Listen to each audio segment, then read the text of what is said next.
Olá pessoal, meu nome é William Martins e eu sou estudante de design gráfico da faculdade Unibratec. Esse vídeo será para dizer como escolher um computador ideal para o trabalho de design gráfico. Primeiramente, quando vamos escolher um computador, sempre temos em mente a seguinte pergunta: será que esse aparelho é suficiente para o meu trabalho? Nesse vídeo tentarei explicar o máximo sobre isso. Tendo em mente que esse notebook terá que ter um bom desempenho para qualquer tipo de trabalho gráfico, principalmente para quem trabalhará com edições de vídeo e 3D, que para mim são os programas que mais exigem do computador. Primeiramente, seu computador terá que ter um ótimo processador. Como o nome já diz, o processador é onde todos os dados serão processados e executados.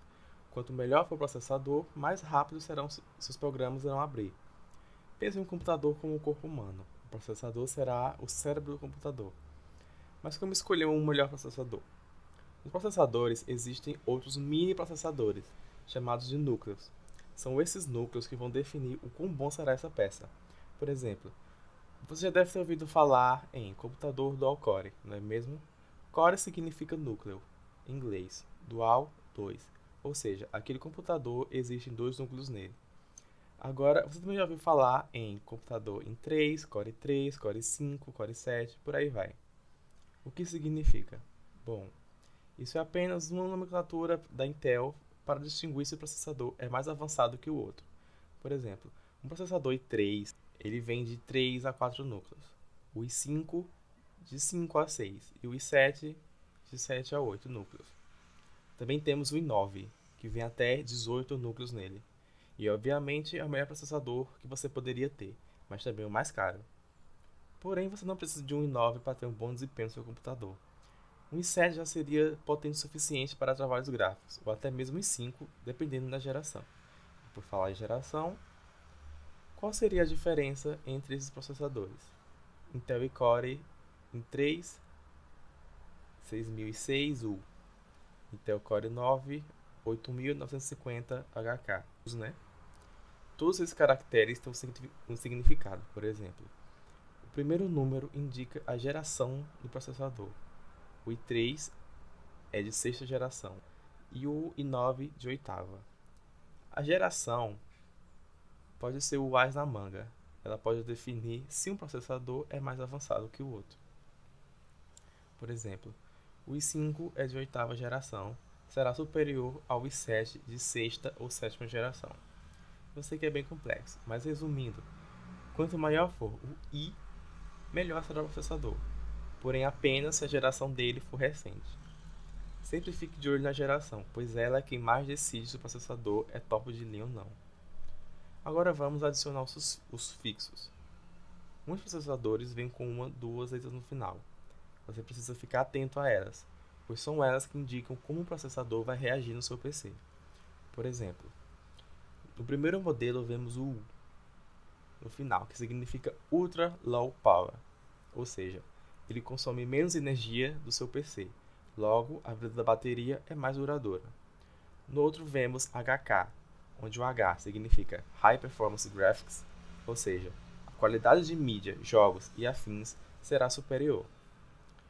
E o K significa Unlocked, ou seja, ele tem a capacidade de rodar além da capacidade pré-determinada, deixando o PC ainda mais rápido. Existem várias outras siglas, eu vou deixá-las aqui para que vocês olhem, conheçam e vejam qual o melhor encaixe na hora de escolher o processador. Agora, para encerrar essa parte dos processadores, vamos falar de uma parte também altamente importante, o clock. Clock nada mais é do que a capacidade do computador de fazer cálculos.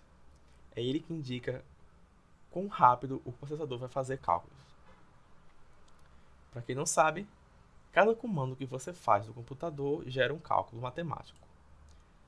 Ou seja, por exemplo, o simples ato de minimizar uma janela é um cálculo matemático.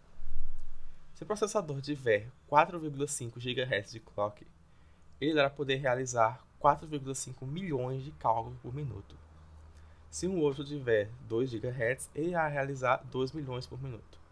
Então, obviamente, quanto maior o clock, mais rápido será a capacidade de executar as funções do computador. Também temos um outro dado chamado de memória cache. A memória cache é onde fica armazenado os dados que você já utilizou no seu computador. Por exemplo, eu iniciei o Windows e quero abrir o Photoshop. O processador irá analisar o comando do Photoshop e irá pedir para a memória RAM, que eu vou falar daqui a pouco. A memória RAM irá procurar o Photoshop e mandar para mim de volta. Quando você fecha e quer abrir de novo, o processador irá pedir para a memória cache, que a memória cache é mais rápida do que a memória RAM. Não se apegue muito à memória cache, ela já é uma memória naturalmente boa e ela já vem fabricada com um número ideal para funcionar no seu computador. Agora vamos falar da memória RAM. A memória RAM serve como um leitor de arquivos. É nela por onde os comandos passam e é ela que diz o que o processador deve abrir. Pense na RAM como um auxiliar do processador, pois os dois trabalham juntos. Vamos fazer uma analogia. Pense na RAM como uma mesa de estudos, onde se reúne todo o material necessário para realizar os deveres de casa, como canetas, lápis, cadernos e livros. Os materiais seriam os arquivos e a memória RAM, a mesa onde tudo se reúne e o trabalho é feito. Sendo assim, a memória RAM pode ser entendido como um espaço temporário de trabalho, pois, após a tarefa ser realizada, os arquivos, material de estudo, são retirados da mesa, a memória, e mantidos no HD, armário. Assim como a mesa, quanto maior a memória RAM, maior sua capacidade de trabalho, mas a capacidade da mesa é medida em área. Quanto maior a área da mesa, mais livros cabe e mais rapidamente se faz o trabalho. Já a capacidade da memória RAM mede-se pelos fluxos de bytes suportados na operação. Ou seja, para acessar uma grande quantidade de memória no HD de uma vez só, como muitos programas atuais exigem, é necessário uma grande quantidade de memória RAM. São estes, portanto, os megabytes ou gigabytes que aparecem nas configurações. Existem vários modelos de memória RAM, mas eu vou falar do principal e o mais usado, que se chama DDR. A DDR, ou Double Data Rate, é mais uma para a lista dos aperfeiçoamentos da engenharia das memórias RAM. Essa funcionalidade possibilita a transferência de dois dados simultaneamente. E assim como o processador, a DDR também tem suas evoluções, sendo a DDR4 a mais recente e mais potente. Agora pulamos para o HD. Se a memória RAM guardava arquivos temporariamente, o HD guarda definitivamente. É lá onde fica guardado todos os seus arquivos, todos os seus dados, tudo que você quiser. Porém, hoje em dia, com a tecnologia avançando e tudo mais, você tem outro recurso chamado nuvem. Nuvem é onde você guarda seus arquivos online, em um servidor online. Ou seja, você não precisa carregar o HD por aí, ou não precisa dele, mas precisa dele sim.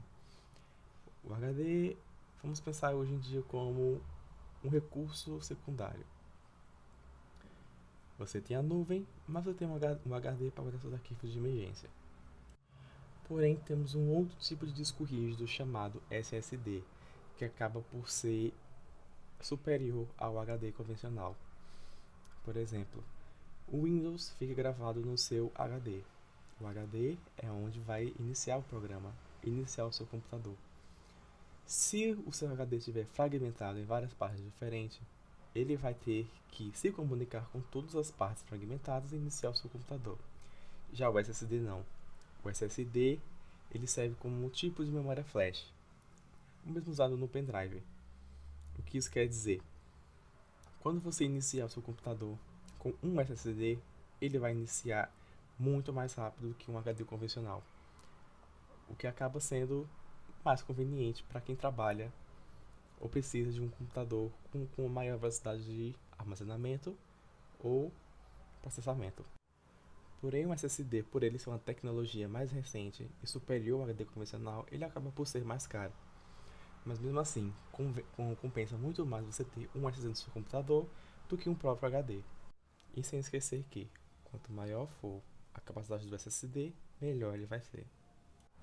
Agora vamos para a última parte e a mais importante para quem trabalha com vídeo ou 3D, que é a placa de vídeo. A placa de vídeo ela é responsável por atuar diretamente no sistema de mídia do computador. Ou seja, em vez do processador processar essas partes de mídia ou 3D, ou jogos em geral, essa função vai ser realizada pela placa de vídeo. É ela quem vai definir o número de pixels ideais para a sua tela, controlar a qualidade gráfica do sistema e melhorar a qualidade de reprodução de vídeos ou mídia em geral. Uma placa de vídeo no computador, ela, além de deixar o processamento de mídia mais rápido, já que ela está tirando isso do processador, ela vai permitir que o processador trabalhe mais rápido em outras funções. Ou seja, uma placa de vídeo junto com o processador, ela vai deixar o seu computador 2 vezes mais rápido do que o normal. Ou seja, uma placa de vídeo ela vai ter as mesmas recomendações de um processador normal. A geração onde ela foi fabricada, a quantidade de frequência, o clock, de 2 GB para cima já é o ideal, e algumas também com memória cache. Algumas placas de vídeo já vêm embutidas no seu computador, porém elas podem ter um desempenho menor do que o esperado. Para isso você pode comprar uma nova. Os principais fabricantes de placa de vídeo são a Nvidia e a AMD, sendo essa segunda também fabricantes de processadores e SSDs. Depois da parte técnica, vou dar uns exemplos de alguns computadores que podem funcionar perfeitamente. Todos eles são de última geração, levando em conta tudo que eu falei anteriormente, mas não tão generosos nos preços. Por exemplo, esse aqui, Samsung Essentials, Windows, 15 polegadas, HD de 500 GB SSD, disco rígido, 4 GB de RAM, processador de 1 GHz GHz, Intel.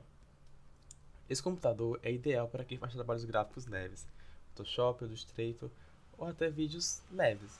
Seu disco rígido é um SSD, 4 GB de RAM, dual core de 1,8 GHz.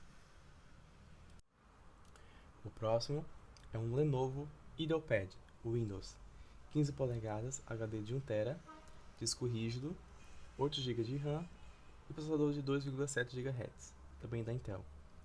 Esse computador já serve para grandes trabalhos gráficos, tem edições pesadas de vídeo, modelagem 3D e desempenho em jogos. Com processador i7 de 8ª geração, com 2,7 GB e 8 GB de RAM. O próximo é de 2016. É um Samsung Chrome OS, 11 polegadas, HD de 16 GB SSD, disco rígido de 2 GB de RAM, processador de 1,6 GHz. Ele segue a mesma linha do primeiro, trabalhos gráficos leves e já conta com a tecnologia do SSD embutido. O próximo é 8ª geração, processador Intel Core i7 8550U. Lembra do U? Ele consome menos energia.